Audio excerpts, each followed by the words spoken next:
മുസ്ലിം youth league Changaleri unit സമ്മേളനം നടന്നു. സമാപന പൊതുയോഗം യൂത്ത് ലീഗ് സംസ്ഥാന ജനറൽ സെക്രട്ടറി പി.കെ. ഫിറോസ് ഉദ്ഘാടനം ചെയ്തു. മണ്ണാർക്കാട് ചങ്ങലേരി 2-ാം മൈലിൽ വെച്ചാണ് മുസ്ലിം യൂത്ത് ലീഗ് യൂണിറ്റ് സമ്മേളനത്തിന്റെ ഭാഗമായി മുസ്ലിം ലീഗ് രാഷ്ട്രീയ വിശദീകരണ പൊതുയോഗം സംഘടിപ്പിച്ചത്.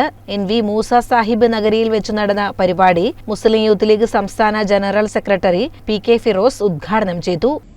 രാജ്യത്തിനെതിരെ സംസാരിക്കുകയാണ്. ഇവരൊക്കെ മറ്റാരുടെയെങ്കിലും കയ്യിൽ നിന്ന് അച്ചാരം വാങ്ങിയിട്ടാണോ ഈ നിലപാട് സ്വീകരിക്കുന്നതെന്ന് സംശയിക്കത്തക്ക രീതിയിലാണ് അവരുടെ നിലപാട്.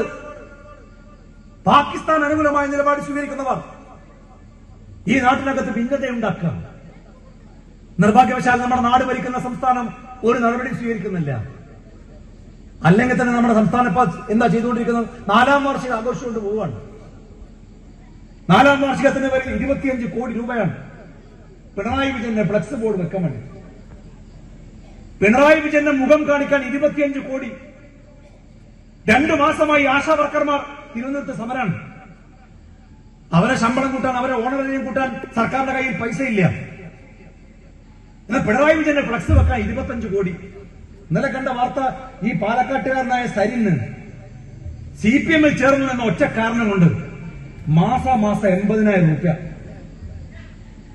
അദ്ദേഹത്തിന്റെ പദവിയാണ് ഏറ്റവും അത്ഭുതം. വിജ്ഞാന കേരളത്തിന്റെ അഡ്വൈസർ. വല്ല വിജ്ഞാനം ഉണ്ടായിരുന്നെങ്കിൽ CPM ചെയ്തോ? ഈ മനുഷ്യൻ അഡ്വൈസറായുള്ള ആ വിജ്ഞാന കേരളത്തിന്റെ അവസ്ഥ എന്തായിരിക്കും? സമീപകാലത്ത് UDF-നെ സംബന്ധിച്ചിടത്തോളം UDF അതിശക്തമായ പ്രതിഷേധങ്ങളും സമരങ്ങളുമായി മുമ്പോട്ട് പോകുന്നു. K. സുധാകരനായിരുന്നു ഇന്നലെ വരെ KPCCയുടെ പ്രസിഡന്റ്. അദ്ദേഹത്തിന് ആരോഗ്യപരമായ കാരണങ്ങൾ അദ്ദേഹം മാറി നമ്മുടെ സണ്ണിച്ചേട്ടനായി, ഇരിക്കൂർ MLA.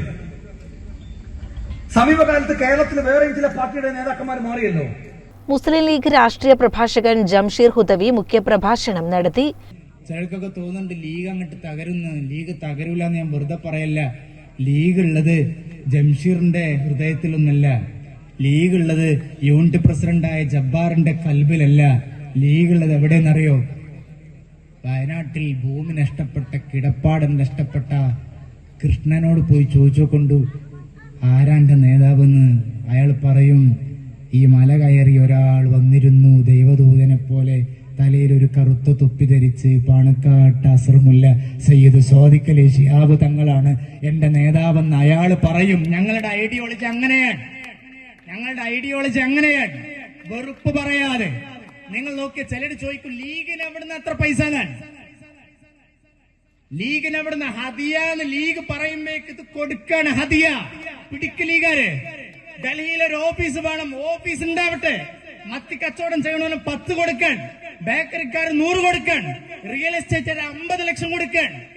ഒരു ഗവൺമെന്റ് തകർന്നു തരിപ്പണമാകുന്നിടത്ത് വയനാട്ടിലേക്ക് കയറി ചെന്ന് വീടില്ലാത്ത പാവങ്ങളുടെ കൈപിടിച്ച് കൂടെയുണ്ടെന്ന് പറയാൻ ഒരു സമാന്തര ഗവൺമെന്റിന് കഴിയുമെങ്കിൽ അങ്ങനെ ഒരു ഗവൺമെന്റിന്റെ പേരാണ് ഇന്ത്യൻ യൂണിയൻ മുസ്ലിം ലീഗ് എന്ന് പറയാൻ നമ്മളെ കൊണ്ട് കഴിയും. മുഹമ്മദ് അലി മല്ലിയിൽ അധ്യക്ഷത വഹിച്ചു. പരിപാടിയിൽ ഗഫൂർ കൊൽക്കളത്തിൽ മുഖ്യാതിഥിയായി. യൂണിറ്റ് പ്രസിഡന്റ് അജ്മൽ റാഫി, റഷീദ് ആലായൻ, അസീസ് പച്ചീരി, ഹുസൈൻ, നൌഷാദ് വെള്ളപ്പാടം, അൻസാരി, ബഷീർ കാട്ടിക്കുന്നൻ, മുജീബ് മല്ലിയിൽ, ഷർഫുദ്ദീൻ ചങ്ങലേരി, മുഹസിൻ ചങ്ങലേരി, ഷാഫി പടിഞ്ഞാറ്റി, ഷെരീഫ് അമ്പാടത്ത്, മെമ്പർമാരായ ഷെരീഫ് ചങ്ങലേരി, സിദ്ദിഖ് മല്ലിയിൽ തുടങ്ങിയവർ സംസാരിച്ചു. പരിപാടിയിൽ അംഗൻവാടി ടീച്ചർമാരായി റിട്ടയർമെന്റ് ചെയ്ത രാധ, ഉമ്മന, ചങ്ങലേരി ഹെൽത്ത് സെന്ററിൽ നഴ്സായി സേവനം ചെയ്ത ലേഡി ഹെൽത്ത് ഇൻസ്പെക്ടറായി പ്രമോഷൻ ലഭിച്ച രാജലക്ഷ്മി തുടങ്ങിയവരെ ആദരിച്ചു. CCN മണ്ണാർക്കാട്.